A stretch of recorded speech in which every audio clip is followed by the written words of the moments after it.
Hey everybody, welcome to T-Roy Cooks. Appreciate you joining us again for another Thursday Chatting with Troy.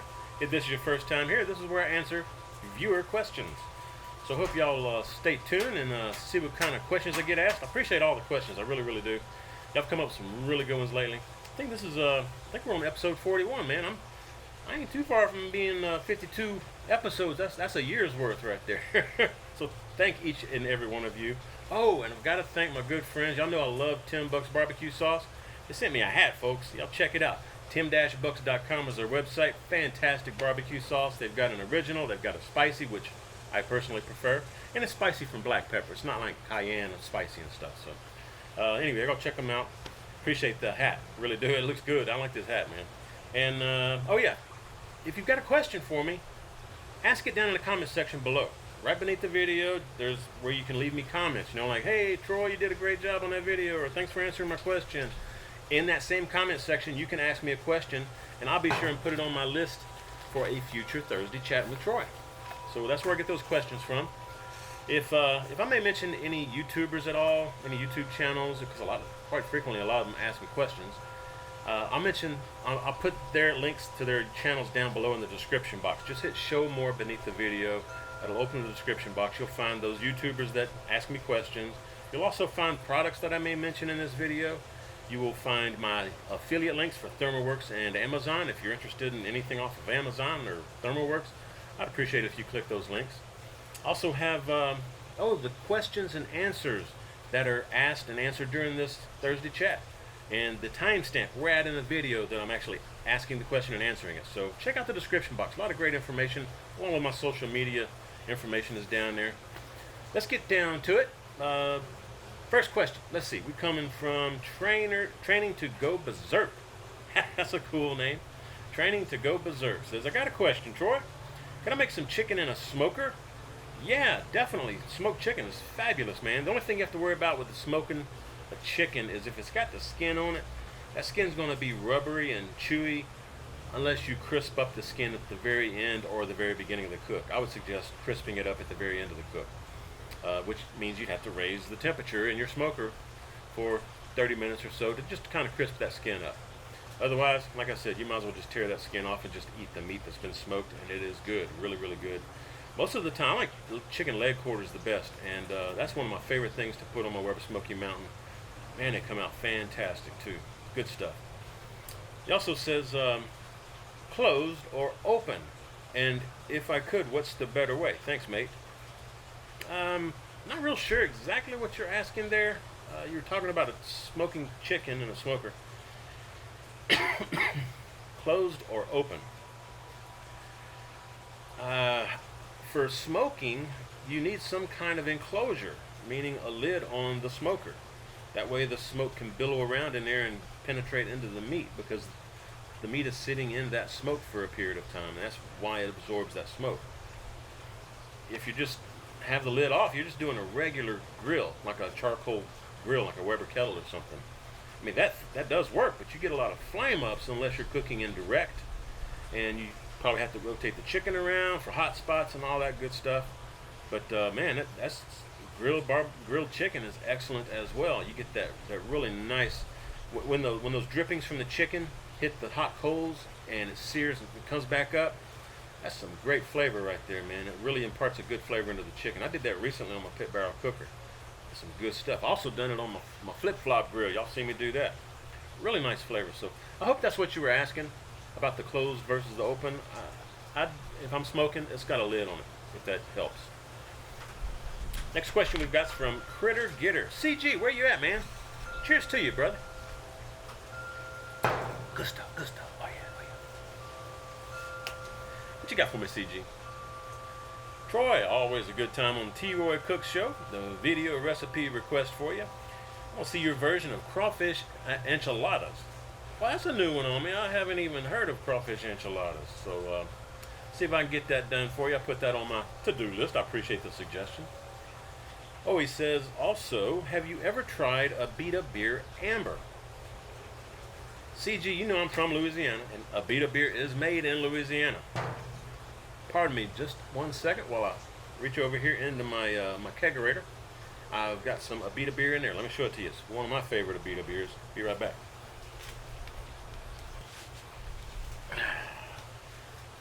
Alright, this is what I've got here. This is called Andy Gator. Y'all check this out, folks. This is some good stuff. And I will tell you, it's pretty potent. It's 8% ABV. But Andy Gator from Abita beer. Man, this is some good stuff.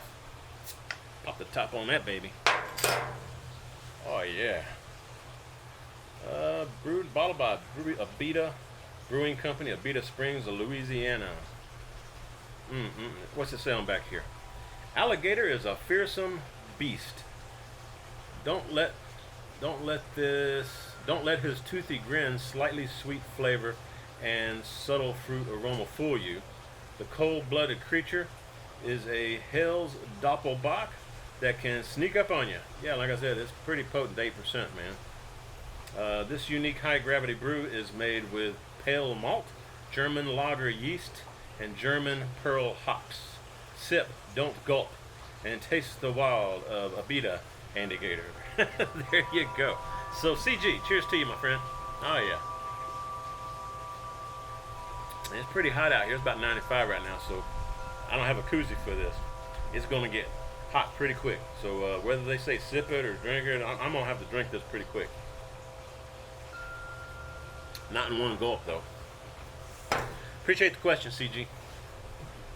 Next question's from Stella Coles. She says, I have a couple of questions for you, T-Roy. The first question is, do you ever or have you ever used mesquite wood in any of your video cooks? Yeah, I do. I use it rarely though because it is very strong smoke flavor. When I do use it, I've either got a big hunk of beef like a shoulder clod or a brisket, or I'm doing a hot, very hot, quick cook like for flank steak or maybe tri-tip or skirt steak for fajitas.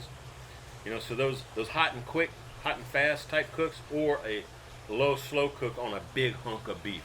That's when I use mesquite.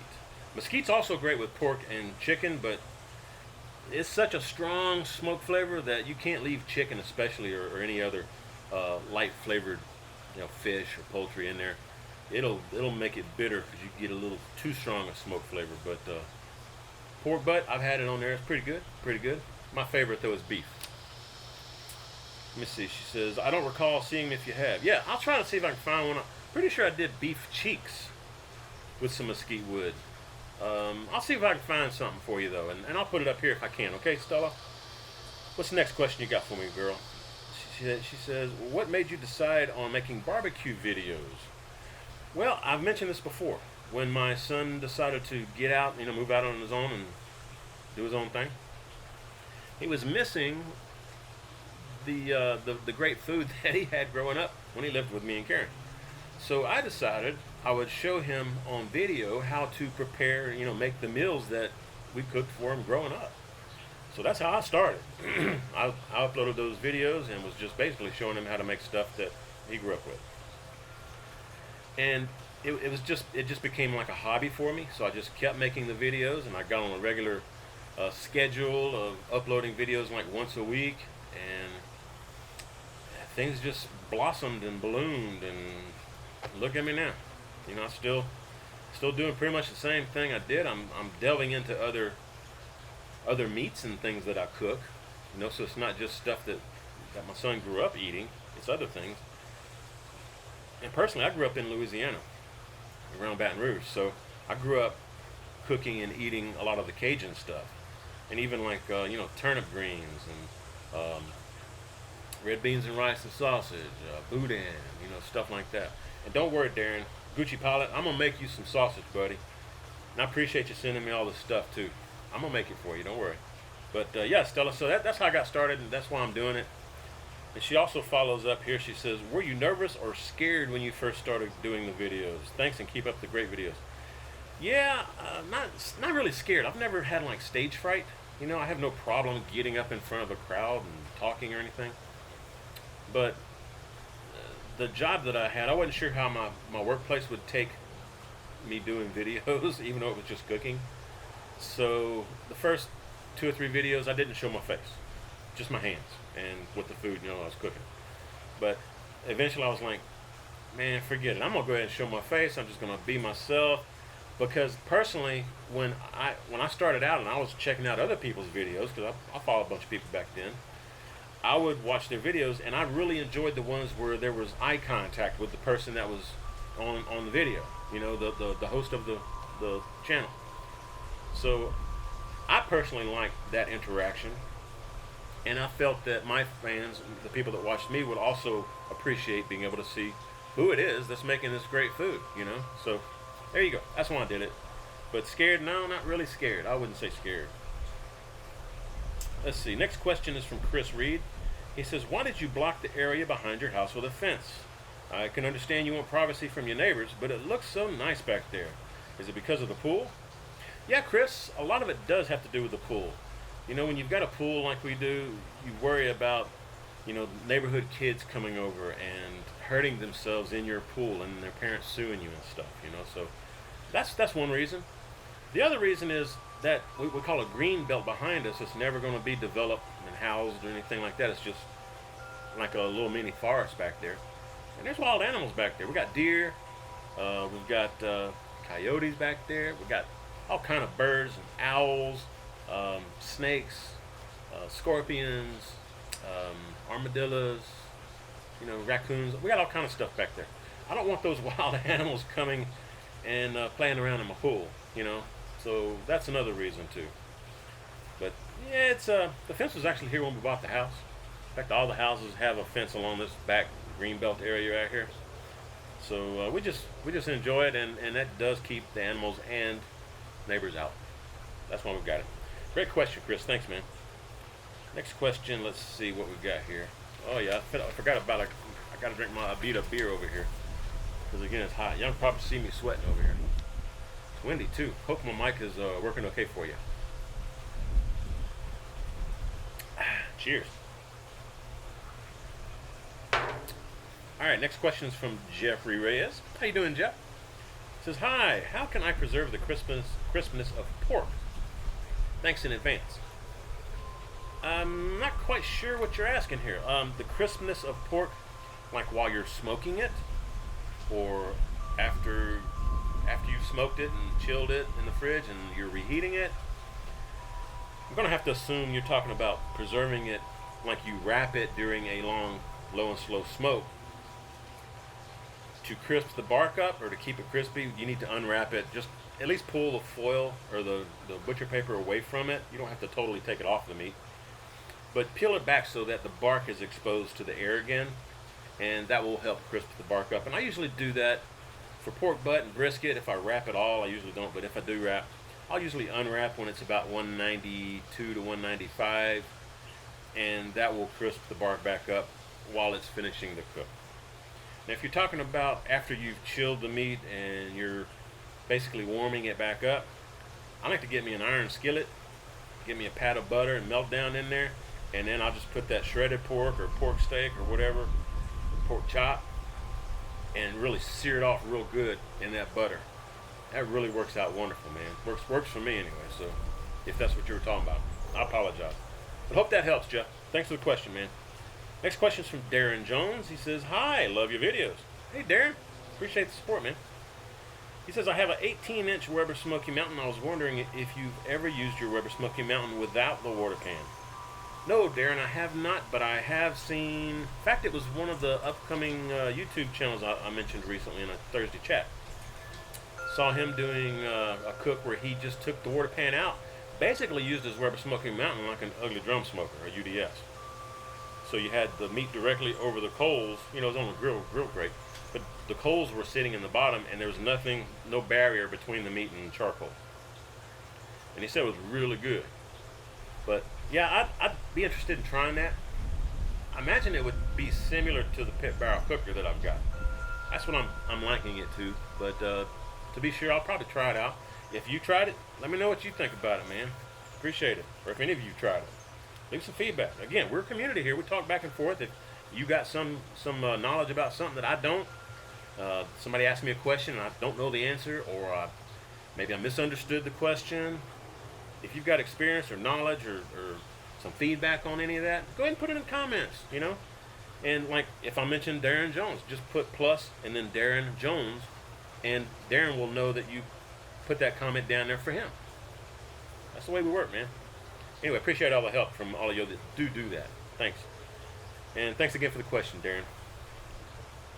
Cheers. Man.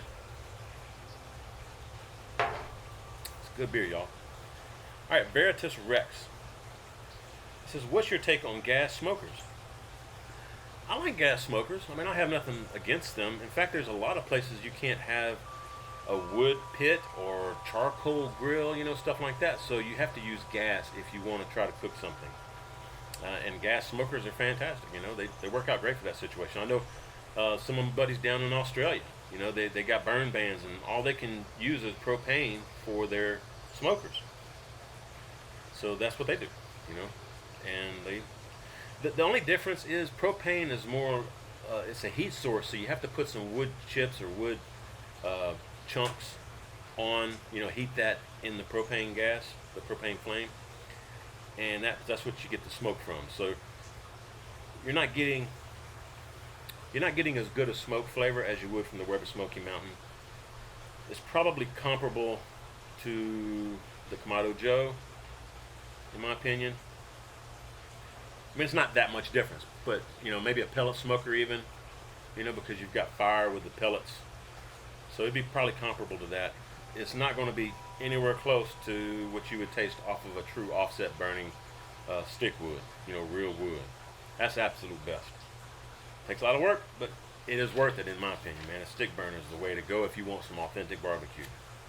But I know a lot of y'all don't have the space for it or the room, you know, you don't have the means to get one, so, you know, do what you can do. It's all good in the end. And Veritas Rex says, yeah, the gas smokers seem to be less expensive than the pellet smokers and the high-end ceramic types. So what are your thoughts? Yeah, again, price really matters when it comes to what you can afford to get. So get what you can afford and get the best that you can afford, though, because a lot of times you do get what you pay for. So make sure it's well constructed. Make sure it's got a good warranty on it. You know, all those bells and whistles that a lot of these things come with. You don't have to have, but sometimes they are nice depending on how you like to cook and what you like to cook. So just weigh the options, weigh all that stuff out. The main thing is for a smoker, try to get a thick walled one, like 3/16 inch or 1/4 inch metal at least. That's what I would go for. Hope that helps, though. Thanks for the question, man. Appreciate the support, too. Next question is from Christopher DeLance. He says, I'm a big fan of your channel, Troy. Thank you, Christopher. Thanks, man. He says, I was wondering if it's possible for you to smoke a whole pig at one point. I have wanted to do one for a while, so I'd like to see how you do it. Christopher, I've always talked about trying to do one. In fact, me and Tango Joe, the Tango Joe Show and Tango Spice Company, Tango Joe had planned to come down here a couple summers ago, and we were going to do a whole pig. Because he's got one done on his channel. You might want to check his channel out. I'll put the link down below. Just to show more. But he was going to come visit me, and we were going to plan on doing a whole pig, because I've never done one. I'd love to do one. And then Karen overheard me talking about it, and Karen loves pigs, y'all. So she was like, there's no way you're going to bring in a whole pig and cook it on your pit. There's no way. That's not going to happen. So the only way that is going to happen is if I go somewhere else to cook it, like if I go to Tango Joe's or some other YouTubers or one of my subscribers, you know, go to your house and we can cook it there. Or I got to wait for Karen to go out of town on a trip or something for work, and maybe I cook it that weekend or that week that she's gone. Don't tell her. Don't tell her. We'll see, man. If I can do one, I'd love to, because I've never done it. Appreciate the question, Christopher. Next question is from Grabber GT. It says, hey, T-Roy, for your next video, I had some trouble this weekend with a brisket. It says, a 9.5 pound choice packer from Wally World. I carved it down to about 7.5 pounds, and I figured it would take no more than about 10 hours to cook. I left it on the offset smoker for 12 hours, mostly around 230, but it never reached above 190 degrees internal. It says it never had that smooth buttery feel with the temperature probe either. So I finally gave up. I took it in, found that it was mostly dried out. It was tender, but it was very dry. Have you ever heard of this? Did I just buy a bad brisket? He's also saying, I didn't wrap it like I usually do. I wanted to try for a crispier bark. Cheers, Chris. Chris, man, if you go back and check out my original videos, where I'm starting out learning how to cook brisket myself, that's exactly how it worked out with me too, man. What I could find here locally were either select or choice grade briskets. And after about 5 or 6 cooks, I was like, man, I just can't get this down. You know, brisket is so hard to cook. Then I discovered prime briskets. Prime briskets make all the difference in the world. Really, really do. If you're cooking brisket, at least get USDA prime or better. It's night and day. The choice and select grade briskets, they will be dry, especially the flat will be dry unless you wrap them. And you may also want to inject them. And I hope this wind is not messing with my microphones. I'm actually shooting with a new camera today, folks. It's a Canon XF305, and I've got a nice Sennheiser shotgun mic sitting off to the side for an external mic. And we're going to see how this works out. And Dan, Smoky Goodness, you mentioned the other day that you saw a video up and it was at 30p instead of my normal 60p. That was this camera. This camera shoots at 50 megabits per second, but at that speed, it only shoots 30. It actually shoots 60i, which is 30p. So there you go. Well, anyway, I'm playing with it, see if I can get it working. It's got all kind of bells and whistles, man. But yeah, back to your question there, Chris. If you go back and check out my videos, especially like the brisket video I did where it's like a 3-parter, because back then when I started, I could only upload a video that was like 10 minutes long or something, so I had to break it down into parts. Check that out though, man. I think that reminds me of what you're talking about here. It's nothing that you did. It's not your pit. It's the cut, the grade of the beef that you used. So if you can go to Costco or order a prime brisket off the Little Bells website, littlebells.com, just see if you can get you a prime brisket, and then try your same method, same cook, naked. You should find some really terrific results using the prime. It's really, really marbled meat, and you get a lot beefier flavor, and that marbling helps keep it really moist. If all you can find is select or even choice, which is the bottom of the rung, again, go ahead and wrap it like you usually do, and you may want to inject it. But if you inject it, beef broth, butter, stuff like that, whatever you want to inject it with. But at the end of the cook, like when the brisket, like I mentioned a while ago, when it hits about 190, 192, somewhere in that range, 195, go ahead and peel the foil back or the butcher paper back off of the bark. Let that bark get into the air and into the smoke, and that'll help crisp it up. It won't be the same as if you cooked it naked the whole time, but it'll help a lot. So give that a shot, Chris. And thanks again for the question, man. That was a great question. Appreciate it very much. Cheers to you. Just keep doing what you're doing, man. Get a better grade of meat. Trust me. Next question. We've got another Chris. This is from Chris Sutton. How you doing, Chris? Says this is Chris Sutton up here in Indy. My question is actually a drink question. My wife is a vodka drinker, and a friend gave us a bottle of Texas Grapefruit Vodka. He says, I need mixed drink ideas. Maybe your buddy that likes Tito's might have some ideas. Also enjoyed him on your show, and I subscribed to his channel. Happy birthday. Hey, appreciate that. Thanks, Chris. Yeah, we were talking about James over at Aim'em and Claim'em Smokers. In fact, he was recently up here doing a cook with me. We did a test, sand versus water in your Weber Smoky Mountains water pan. That was a fun cook, man. It's always a good time when James comes and visits, hangs out with me. But yeah, James is he's part of a barbecue competition barbecue team, and Tito's is a sponsor of his barbecue team. So he does get Tito's, and he likes those Tito's drinks, man. But your grapefruit vodka, let's see what I can do for you here. I actually saw this question and saw it was not food related, so I did just a little bit of research, and I'll put links, or at least a link to a channel, or not channel. Hang on, I'll put a link to the website where I found some recipes using grapefruit type vodka. One of them that I found that sounded good is called Skipping Rope. So you got your grapefruit vodka, you got raspberry lemonade, you also got some lemon juice. So it's a nice refreshing drink. The other one I thought sounded pretty good was a drink called High Kicks. That one has your grapefruit vodka, it's got tequila, and it's also got some lime juice in it. So personally, I'd probably try the Skipping Rope because I like raspberry lemonade. But they both sound pretty good. So again, hit show more beneath the video. And that'll open up the description box. You can find that link for the drinks, for the tequila drinks down there. Appreciate the question, Chris, and thanks for the happy birthday wishes, man. I appreciate it. Next question is from Gitter77. That's Gitter, the number 7, and then 7 spelled out. It says, hey there, T-Roy. Brian here as a latecomer to the channel via JB. Welcome, Brian. And, man, JB's a terrific guy. Appreciate you mentioning his channel, Louisiana Cajun Recipes. Y'all go check him out, folks. JB's a good friend, long-time friend. So, welcome aboard. Appreciate having you here, Brian. He says, finding lots to love on here so far. Thank you very much. He says, anyhow, have you messed around with beef tallow, leaf lard, etc.? Perhaps in pursuit of trying to smoke an old-school meat pie from across the pond somehow or another. No, I never have really. I've made some homemade pies before with lard. That was pig lard, you know. And, lard is great stuff, man, and really does work really well if you're making pies. So, I haven't done that on video, though. And beef tallow, I haven't messed with that either. It's just not something it's not something I've ever needed to do, so I haven't done it. But it'd be kind of cool to mess with it sometime.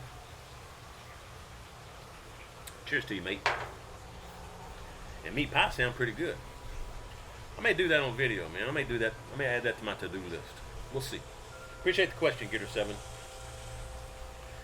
Next question is from Big Timber. It says, hey, T-Roy, love the videos, and so do my kids. Thank you to all of your family. Thanks, Big Timber. Appreciate it, man. All my love to you and your kids and your family, man. He says, as I've mentioned before, my kids and I watch your videos on the nights you post them instead of bedtime story. There you go. That's what I'm talking about. Thanks, I appreciate it. He says, my question is, what type of wood is your fence? What's the brand and color of the stain? Thanks, and keep them coming. Man, the fence has been up a couple of years now, I believe. I'm pretty sure it's cedar. I don't remember the brand of the stain or the sealer that we had put on it. I just know it's a natural color stain, and the sealer was just a clear sealer. But man, I can't remember the name of the brand for the stain and the sealer though. But cedar planks. Oh, and the company we went to is a company out of Georgetown, because they have 3/4 inch thick planks. Most are like 1/2 inch thick, so these are thicker. And we in the summertime, since we don't have a house right behind my fence right here, it's just an empty, like 50-foot wide lot where a house could have gone, but they didn't build one there so that people could walk back here to the back and have access to the walking trails in this green belt back here behind my fence. Anyway, there's no house there, so we get a lot of heavy wind coming through, and that heavy wind, after 15 years or however long this house has been here, just ripped the fence posts. I mean, they were wooden posts, and they just got so weak that they started falling, breaking at the base and all that. So we had metal fence posts put in, like you'd find on chain link fence, and that's what we got all the way around, because we got high winds here. As I'm sure you can tell sometimes when I'm shooting these Thursday chats, you see all the breeze blowing the trees back here behind me. But Big Timber, thanks again for the question, man. All my love to you and your family. Thank you very much. Appreciate it. Next question is from Charlie's Smoking BBQ. Charlie, how's it going, man? Let's see what you got. Hey, brother, just watched your Thursday chat.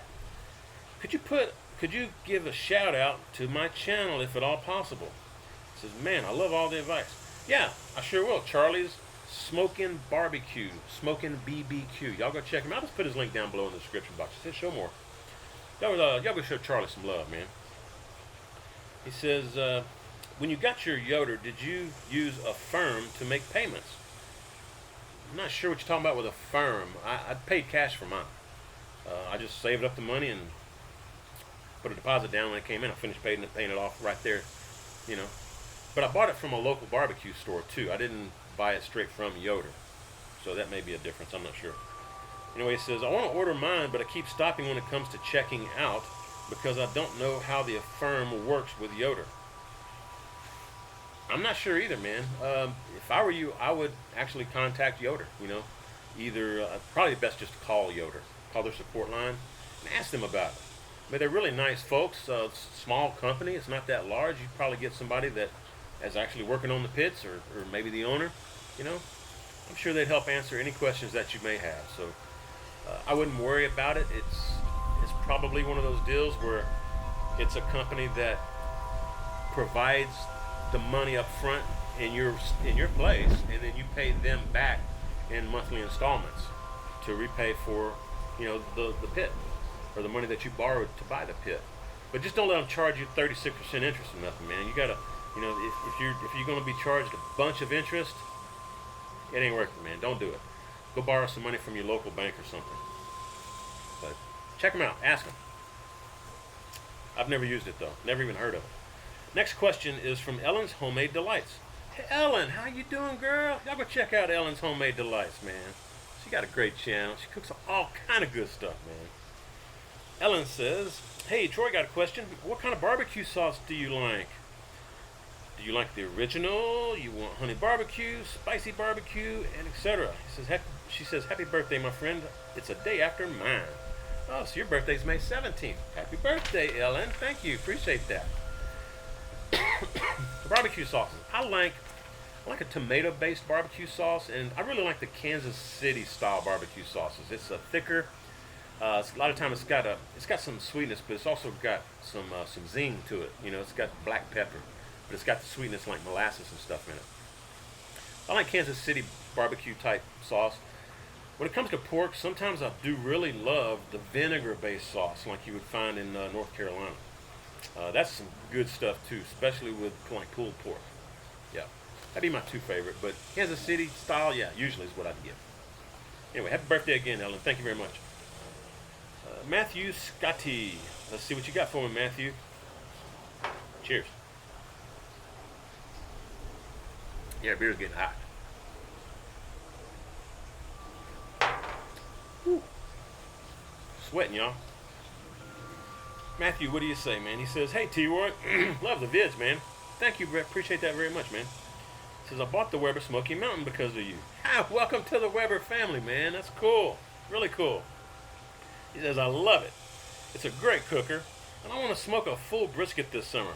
The last time you cooked a brisket on the Weber Smoky Mountain, you used a store brand charcoal, and it took way too long to cook. Yeah, I remember that, man. That charcoal was not good.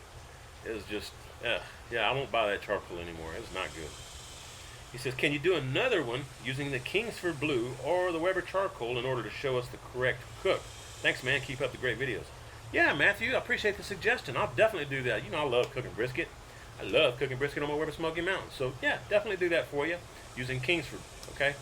I know Kingsford came out recently with a competition type charcoal briquette, too, that I've seen recently in my local grocery, H-E-B. It's supposed to burn hotter and last longer, so I think I'll just do some regular Kingsford Blue, though. That probably, because that's what most people will get anyway. And, yeah, we'll do that. I appreciate the suggestion. Thanks, man. And I appreciate the support. Next question is from a good friend, Desmond Lighton. How you doing, Desmond? Here, cheers to you, my friend. Been around a while, man. I appreciate all my long-time subscribers. This is for you, man. Appreciate it. That one's done. All right. Desmond says, could you try another cook wrapping the butcher paper on brisket, but using less as the last time? But you said you thought you like double wrapped it and it affected the bark. Yeah, it did. I put too much wrapping of butcher paper around when I did that 3 brisket test. If you haven't seen that, I'll put it up here for you. But yeah, you'll notice at the end of the cook, the brisket fat would usually seep into the butcher paper and make it like a dark, oily looking paper, because it'd be saturated with the juice from the brisket. But this one didn't have that. So it's like I over wrapped it. I should have cut back and only put like half of what I wrapped on the brisket. It only needs 1 wrap, basically. Enough to hold the wrapping on there, but not enough that you're wrapping it 2 and 3 times. So I'd be happy to do that for you again. I've been wanting to do that for you again, okay? If you want to do it again for me, too, have some good brisket, man. All right, he says, I'd love to see your product with a brisket on your Wichita. Also, what do you think about wrapping spare ribs in butcher paper as well? P.S. Tell Karen we miss her in the vids. There you go. Hopefully Karen will see this, and I keep telling her that all of you want to see her in my videos more often. But I'm still working on her. Sometimes she's like, hey, you want to shoot a video today? I'll be in it. And I'm like, hey, yeah, cool, yeah. So just kind of hit and miss, when she wants to do it, when she doesn't. But I'll keep working on her. And yeah, you can definitely do ribs in butcher paper. You can wrap anything in butcher paper. And what I like about butcher paper is it still allows some of the smoke in, and it allows moisture to escape out. So it's not steaming nearly like it would be if you foil wrapped it. But it's still protecting it enough so that it's not totally naked, which would dry it out sometimes if it's a selector choice or something like that. So yeah, wrap ribs in butcher paper. That'd be fantastic, man. I may do that when I'm doing a brisket, or maybe a separate video. Anyway, I appreciate the support, appreciate the suggestions, Desmond. Thank you very much, my friend. Next question's from Crazy5968. Excuse me, it says his name's Daniel. So, how you doing, Daniel? Appreciate the question. Thanks for the support, my friend. It says, love the videos, T-Roy. Keep them coming. Thank you very much. My question for you is kind of a two-parter. The first part is, do you use a drip pan in your Yoder Wichita to catch the grease drippings? Nope, I do not. My Yoder Wichita has a grease drain. It's just like under the smokestack end of my cooking chamber. It's just a little pipe that comes out of the bottom. And the way that they welded the pipe together for the cooking chamber, it naturally gravity feeds and pulls the drippings that drip down in the bottom of the cooking chamber. They drain through that little, it's just basically a little little half-inch pipe coming out of the bottom of my cooking chamber on one end. And they've got a little catch bucket, a little aluminum bucket down there. It's got a little hook that holds the bucket on under that pipe. So all my drippings, juices and grease and all that, they go into that drip bucket, and I just empty the drip bucket. I've never actually cleaned the inside of my cooking chamber.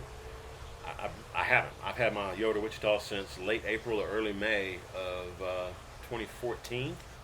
So it's a little over 3 years now. I may decide to do a video when it cools off again here, maybe this winter or fall. Maybe if I have some time, I'll maybe take all the grill grates and stuff out and the heat management plate, and we'll just give it a nice little cleaning on video and see how that works out. Because I've had questions from people ask me to do that before, and I just never have done it. I don't like to get super greasy. So anyway, we might do that though. I appreciate it. Let's see what else we got. I got another question. He says, use a drip pan in your Yoder to catch grease. And if not, then how often do you clean the inside of your cooking chamber and the cooking grates on your offset smoker? Well, as I just said, I've never cleaned the inside. What I have done is just taken a brush. If I start seeing some of that flaky stuff on the inside of my lid for my cooking chamber, sometimes I'll just lightly brush the inside of my lid for my cooking chamber just to kind of knock that stuff off so it's not falling onto my food. My grill grates, I clean them every time. I usually go ahead and heat up my pit and get it up to about temp.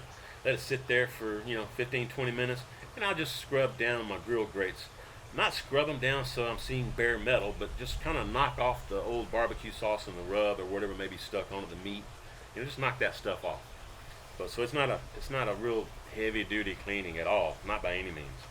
But like I said, I may do a video here later this fall or winter, or maybe early next year before summer sets in, and we'll see if we can maybe clean the inside of my Yoder Wichita for you. I think that'd be fun. We'll do that. I appreciate it. Thanks for the suggestion and thanks for the support. Getting parched over here, y'all. Man, it's hot. I can't wait to go edit this and see how my camera's doing, man. I'm excited about this camera. Y'all let me know how y'all think it is and how the sound is as well, because I've got a Sennheiser mic on there. So let me know what you think about it. Give me some feedback. Next question is from Owen Thompson. He says, cheers to you, Troy. Cheers, Owen. Thanks, man. Alright, he says, love your channel. Thank you. Appreciate it, Owen. It says, first time question. Appreciate the question. Let's see. It says, I have a Yoder YS640 pellet smoker. When I got it, I did the burn off and then seasoned it with bacon fat. but I didn't coat everything on the inside of the smoking chamber.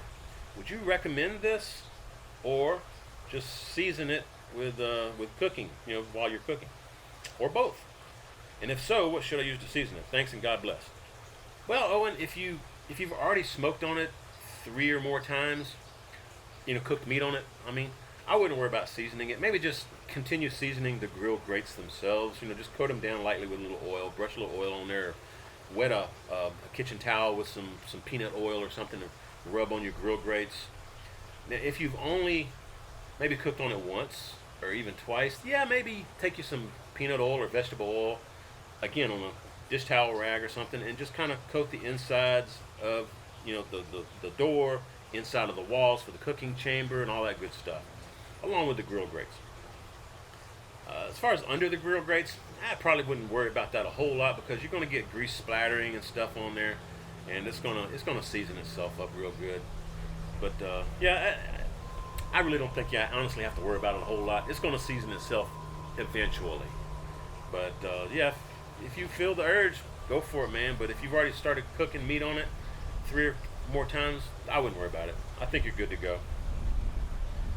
Thanks again for the question, Owen. Great to have you commenting and joining our community here. So welcome aboard, man. Appreciate it. Thanks for the support. Next question is from Bjorn T. Larson. He says, what do you think about the BBQ Pit Boys channel? I like them. I like the BBQ Pit Boys, man. They're real cool. I like their videos. I like their style. How they edit their videos and stuff. I think it's really neat. I enjoy watching them. Just a bunch of outdoor men hanging out and having a good time in the outdoors. Doesn't get much better than that, man. Plus, it's enjoyable. And the guy narrating it, can't think of his name. But anyway, he's got a cool voice, It's really cool. Thanks for the question, Bjorn. Appreciate it, man. Next question is, it's from my brother, Elton's BBQ Pit. Elton's BBQ Pit. Y'all go check out my friend Jatil. My brother from across the pond, man. Cheers to you, Jatil. Always great to hear from you, my friend. Yeah, Elton's in Norway. He sent me that Norway hat. Y'all see me wear it often. Love that hat. Appreciate it, Jatil. He says, hey, brother, happy birthday. Thank you. Appreciate it. Thank you very much. He says, I'd asked a question back on one of my Thursday chats about doing PayPal or Patreon. And Jatil's saying, I think Patreon's the way to go, brother. So, yeah, thanks for that feedback. I appreciate it, man. My question for an upcoming chat. Today's the day. Here we go. So, what's the most difficult thing you've done on the grill or smoker? Cheers, brother. Hey, cheers again, Jatil. I appreciate it, man. I wouldn't say any particular thing, but what I always find difficult is my first time cooking a particular meat or grilling a particular meat. Because I've never done it before, so I don't know what to expect. So I'm paying a lot more attention to the cook than I normally would if I've done it several times. Like when I did those beef cheeks.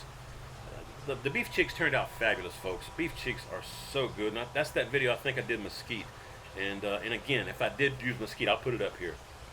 I'll put it up there before anyway. Anyway, what I was getting at is anytime I've done a first cook on something I haven't cooked before, it was a little scary, especially like some of the stuff I get from Lobel's, because that's pricey stuff, man. But there's some stuff like that rib cap I did for Lobel's. I've never cooked a rib cap before. I never cooked hanger steak before. So those are difficult cooks for me, just simply because I've never done it before. Yeah. Once I've done it once or twice, I'm fine.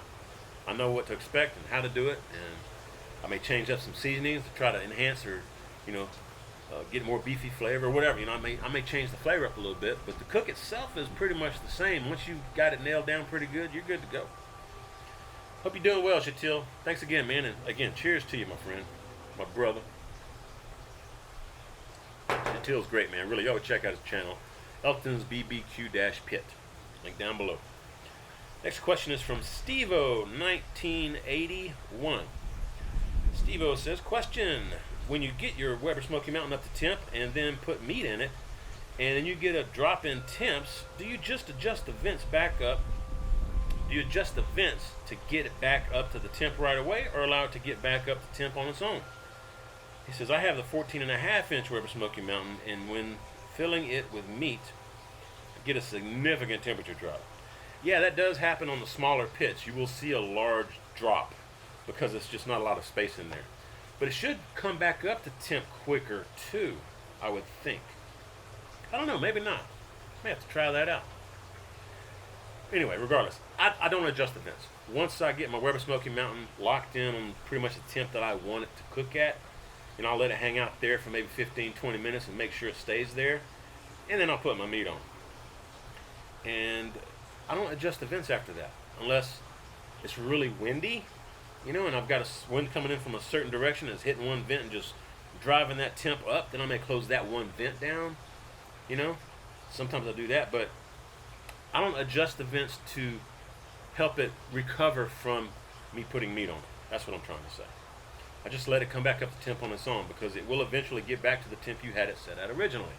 Once the meat and the inside air temperature gets up to kind of equilibrium and stuff, you'll be all right. I wouldn't worry about it. Barbecue's a no stress thing. You just let the cooker, let the smoker do the work for you. You just sit back and enjoy the smell, and you just put your love and passion into the way you season it and the way you baste it and the way you spritz it, and you just have fun. You enjoy the cook, and you're going to enjoy the meat that you pull off of your smoker or your barbecue pit or your offset or your Kamado Joe or your Weber kettle, however you do it. Barbecue is fun. Shouldn't be a chore. Shouldn't be a lot of work. I even find it thrilling and relaxing to tend to the fire on my Yoder Wichita. I really do. I don't mind staying up all night, as long as I'm not dead tired. But I don't mind staying up all night and just throwing a log on there once in a while just to keep it up to temp all night long for a long cook. And what I enjoy about it, I got that smell the whole time of that wood burning and that barbecue just cooking the meat. Plus I've usually got some classic country or classic rock tunes going out here, hanging out in the pool. All kind of good times, man. Good listening to nature, listening to my chimes. Barbecue's fun. Just relax, enjoy it, have a good time with it. Let your Weber Smoky Mountain do its own thing. It'll recover on its own eventually, and you'll be all right. Don't worry about it. Appreciate the question, Steve-O, and have a good summer, man. Next question is from Long Island Hobbyist. That's a cool title, man. I appreciate the support, and thanks for the question here. It says, Troy, how do you choose your shirt and hat combo for the vids? That is a really good question. Really good. Well, I basically, like this hat, I knew it had red in it. So I went and found a red shirt to kind of complement the hat. I try to complement colors, and Karen's really good with colors. My sister's an interior designer. Went to college for that. My parents were they own their own upholstery shop, so we used to do a lot of upholstery when I was growing up, furniture and stuff. And I just learned a lot about colors just growing up. So I've usually been pretty good with colors. And I'd really, I don't know, just look and see what I've got hanging in the closet that I can wear. Plus it depends on the temperature, Like, I usually don't button my shirt up like this, because I'm hot, man. It's real hot out here. So after this video, I'm probably going to go hit the pool. It's screaming hot out here, man. I think yesterday it hit 102 here in Austin. It's hot, folks. So I'm really, I thank God I've got a pool to go jump in and cool off. And anyway, I appreciate the question. I'm not sure if you got a channel or not, but if you do, Long Island Hobbyist. I'll see if I can find your channel and put a link for you down below. I appreciate the question, and thanks for the support, man. Oh, my next question is from a good friend, Johnny Meatballs Barbecue. How you doing, Johnny? How's you and your family doing, my friend? Appreciate it. Cheers. Always good to hear from you, Johnny. Says, hey, brother, I purchased those Octoforks. Would you ever do a brisket using them? Yeah, definitely. That'd be fun, man. I love those Octoforks, folks. If you hadn't heard about the Octoforks, I'll put that link for that video up here showing how they work and how you can disassemble them and rearrange the forks, tines on them to make them smaller or longer. I mean, they expand out. You can put a big old hunk of meat. That's cool, man. It works. They're for your rotisserie, okay? But anyway, I'm glad you got some, Johnny. I love those things, man. And the easy cleanup too. It says, also, happy birthday, and have a dozen for me. I'll do the same for you. Thanks again. Cheers, my friend. Appreciate it. And thanks for the birthday wishes. Cheers to you. I think that was it for this. Yeah, that was it, folks. That's all I got for y'all today. I tried to catch up, so if this is a little bit longer video, I apologize. But some of you like that. You know, I really appreciate the support. Thanks for putting me on in your headphones and just listening to me talk while you're working. It's like a podcast. And that really does help me. I appreciate you watching all the way through if you are able to do that. Hope y'all have a great weekend, and thanks for joining me this Thursday. We'll see y'all next Thursday, unless you want to see me doing a cooking video next Tuesday. I do cooking videos every Tuesday, folks, so y'all check that out as well. But if you have a question, ask it in the comment section down below. Don't forget to check out the description box. Just hit show more beneath the video. Show some love, show some support for all of those YouTube channels that I mentioned in this video. And y'all check out some of those the affiliate links and my social media, and again, the questions and where at in the video I ask and answer them are listed in the description box. A bunch of good stuff. But man, I can't thank you all enough for the support, for the love, for the happy birthday wishes.